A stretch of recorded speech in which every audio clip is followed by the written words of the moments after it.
আল্লাহ নামাজের জন্য ডাকে না। এই উম্মতকে এতটুকু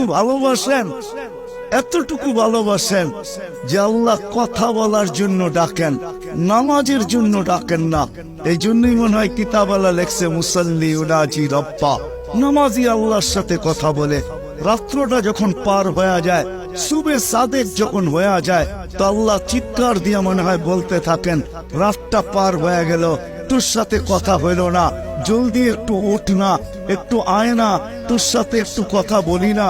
আবার যখন সকালেরটা ফজরেরটা শেষ হয়ে যায়, আবার দুপুর আসে, তখন যেন আল্লাহ বলতে থাকে, সেই সকালে কথা হইলো, এখন তো দুপুর হয়ে গেল, তোর সাথে কথা হয় না, একটু আয় না, দুপুরে একটু কথা বলি না। দুপুর যখন গণায় আসর বিকাল হয়, তো আল্লাহ আবার ডাকে, সেই দুপুরে কথা হইলো, এখন তো বিকাল হয়ে গেল, আয় না, তোর সাথে একটু কথা বলি না। বিকালের পরে যখন সূর্য ডুবে যায়, তো আল্লাহ আবার বলে, সেই বিকালে কথা হইলো, আর সূর্যটা ডুবে গেল, এখন তো রাত্রই হয়ে গেল, আয় না, তোর সাথে একটু কথা বলি না, যেটাকে মাগরিব বলে। আপনি বলবেন এশারের সময় কেন কথা বলে?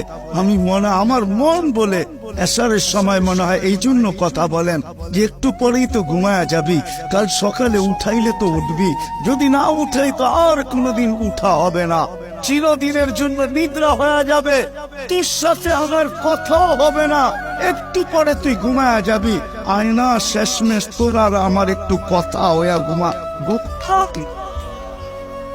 আমার তো মনে হয় আল্লাহ কথা বলার জন্য ডাকে, নামাজের জন্য ডাকে না।